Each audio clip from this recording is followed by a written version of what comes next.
छात्र आज का वीडियो है क्लास 10 के मैथमेटिक्स से अर्थात गणित से है और गणित के स्टैटिस्टिक्स अर्थात सांख्यिकी से है और सांख्यिकी से मात्र एक प्रश्न बताएंगे। निम्नांकित बारंबारता सारणी में अज्ञात बारंबारताएं ज्ञात करें यदि इनका समांतर माध्य 10.8 हो। यानी कि इसमें जो है अज्ञात बारंबारताएं ज्ञात करना है, यानी कि ये जो अज्ञात है ये मालूम करना है और इसका जो है समांतर माध्य अर्थात इसका माध्य है 10.8 और ये प्रश्न जो है खास मैट्रिक परीक्षा के लिए है, इसलिए आप लोग वीडियो को स्किप मत कीजिएगा, वीडियो को लास्ट तक जरूर देखिएगा। तो इसे बनाने के लिए हम करेंगे क्या, ये अज्ञात बारंबारता जो देख रहे हैं ना, इसको हम F1 और इसको F2 मानेंगे और यहाँ पे कुल योग दिया हुआ है तो इससे एक समीकरण तैयार हो जाएगा और यहाँ पे माध्य दिया हुआ है और माध्य से जो है एक समीकरण और तैयार होगा और अर्थात ये जो है दो चर वाले रैखिक समीकरण पे हल होगा। तो यहाँ पे हम सेम टू सेम एक सारणी बनाते हैं, यहाँ पर लिखेंगे वर्ग अंतराल, वर्ग अंतराल, इसके बाद लिखेंगे वर्ग चिन्ह, वर्ग चिन्ह, वर्ग चिन्ह और इसके बाद लिखेंगे बारंबारता, इसको हम x से सूचित करेंगे और इसको जो है f से, इसको f से और यहाँ पे लिख देंगे इसको x और इसको f और यहाँ पे x f लिखेंगे, यानी कि दोनों का गुणनफल। इस तरह से हम जो है आगे बढ़ेंगे और बारी बारी से लिखते चलेंगे। जैसे देखिए पहला वर्ग अंतराल है 0 से 4, तो आप वर्गची जानते हैं, वर्गची होता क्या है, उच्च सीमा प्लस निम्न सीमा बटा 2, यानी कि उच्च सीमा जो है इसमें जो है 4 है और निम्न सीमा 0 है, यानी कि 4 जोड़ 0 बटा 2 तो क्या आएगा 4 बटा 2, यानी कि 2 दूना 4, यानी वर्गची इसका 2 आएगा 2।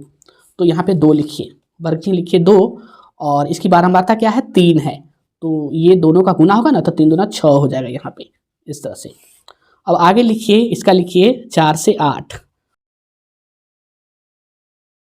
यहाँ पर देखिए वर्ग की लंबाई क्या है 0 से 4 और 4 से 8 यानी कि 4 है, तो यहाँ पे वर्गची 2 आया है, ये भी जो है 4 के अनुपात में बढ़ता रहेगा, यानी कि 4 से 8 है तो ये 2 और 4 6 हो जाएगा 6। जैसे कि देखिए 8 4 12 और 12 का आधा कीजिएगा तो 6 आएगा, 6 आएगा ना। और इस तरह से पहले लिख लेते हैं। इसके बाद क्या है 4 से 8 के बाद 8 से 12 है, 8 से 12 है और इसके बाद क्या है 12 से 16 है और इसके बाद क्या है, इसके बाद 16 से 20 है, ये है इस तरह से। और ये वर्गची हो गया 6, तो ये 6 4 हो जाएगा 10 और ये 10 और 4 हो जाएगा 14 और ये 14 4 18 हो जाएगा इस तरह से। अब देखिए यहाँ पे जो है अज्ञात है तो इसको हम लिखेंगे F1 और ये भी अज्ञात है तो इसको लिखेंगे F2 और यहाँ पे 8 है ये और ये क्या है 2 है, तो यहाँ पे गुना कर दिए हैं तो 6 आया है, इसको जो गुना कीजिएगा ना तो ये आएगा 6F1 और ये आएगा 10F2 और इसको गुना कीजिएगा तो 14 8 112 आएगा, ठीक है 112। अब ये 18 जो है दुना 18 दुना 36 आएगा, इस तरह से मन है तो ऐसे डाल दीजिए, ये हो गया। और यहाँ पे जो कुल दिया हुआ है, कुल दिया हुआ है इस तरह से दिया हुआ है, ये देखिए आपको जो है सिग्मा निकालना है, सिग्मा एफ, तो सिग्मा एफ जो है दिया हुआ है 20, सिग्मा एफ दिया हुआ है क्या है 20 है और इसको जो है जोड़िएगा, इसको जोड़ के लिखिए sigma x F, sigma x F, इसको भी जोड़िए 6 को और प्लस 112 को और प्लस 36 को, सबको जोड़िएगा ना तो 154 आएगा 154 और ये जो है जोड़ के रूप में लिख दीजिए प्लस 6F1 और प्लस ये है 10F2 इस तरह से लिख दीजिए। अब देखिए आपको इससे एक समीकरण तैयार करना होगा, लिखेंगे यहाँ पे हेयर सभी को जोड़िएगा इसको तो 20 आएगा ना, तो यानी कि 3 और 2 5 और 8 13, यानी कि यहाँ पर लिखेंगे 13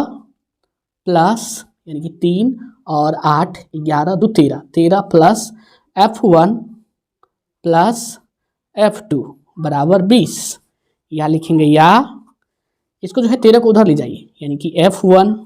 प्लस F2 बराबर ये 13 जो है प्लस में पक्षांतर कीजिएगा ना तो माइनस में चला जाएगा, यानी कि 20 माइनस 13, या लिखिएगा या F1 प्लस F2 बराबर 20 में से 13 गया 7, ये आपका समीकरण 1 हो गया, ये आपका समीकरण हो गया 1, ठीक है। अगेन लिखिए,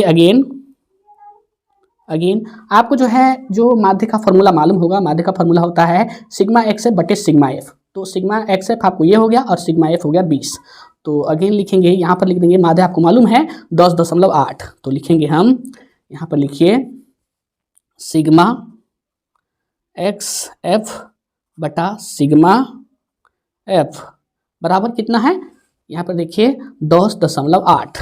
तो यहाँ पे लिख दीजिए माध्य, आप सीधा माध्य लिखिए, ये माध्य बराबर होता है और बारी बारी से बैठाइए, या लिखिए या सिग्मा एक्स एफ ये बैठाइए 154 जोड़ 6F1 जोड़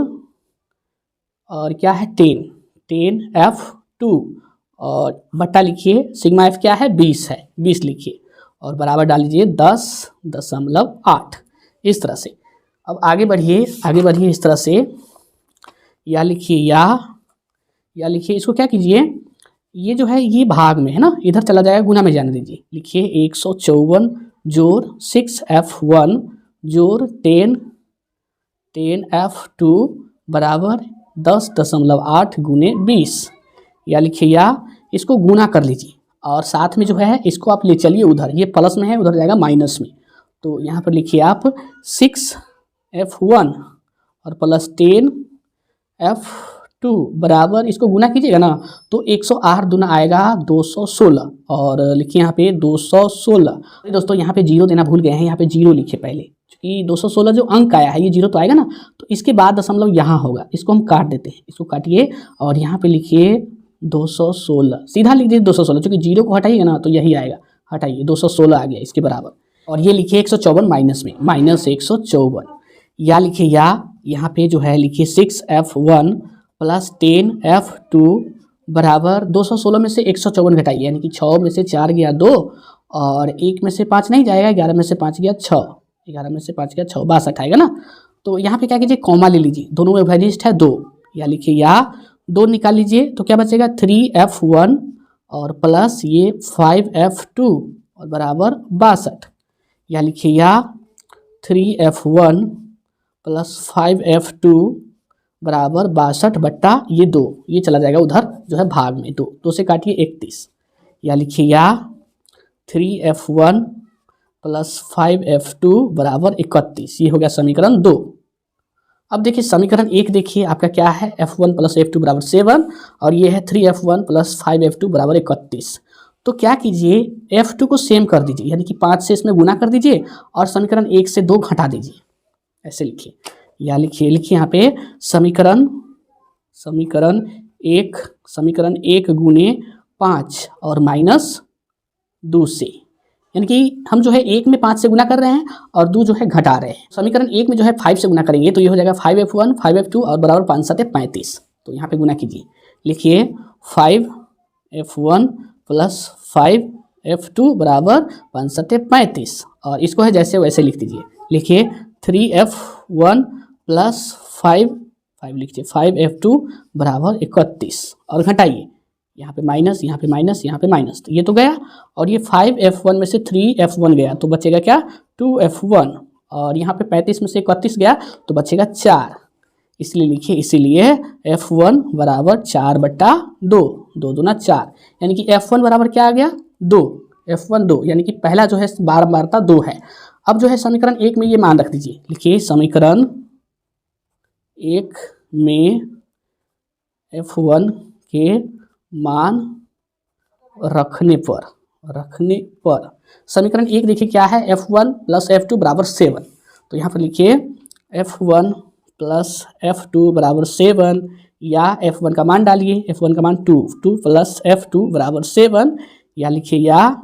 F2 बराबर 7 माइनस 2, पक्षांतर कीजिए या लिखिए या F2 बराबर 7 में से 2 गया 5, तो यहाँ पे दोनों का मान आ गया है, यानी कि यहाँ पर लिखिए ये आ गया है तो आप लिखिए पहला जो है F1 बराबर आपका है 2 और F2 बराबर है 5 और यही आपका करेक्ट आंसर है। इस तरह से आप आसानी से निकाल सकते हैं।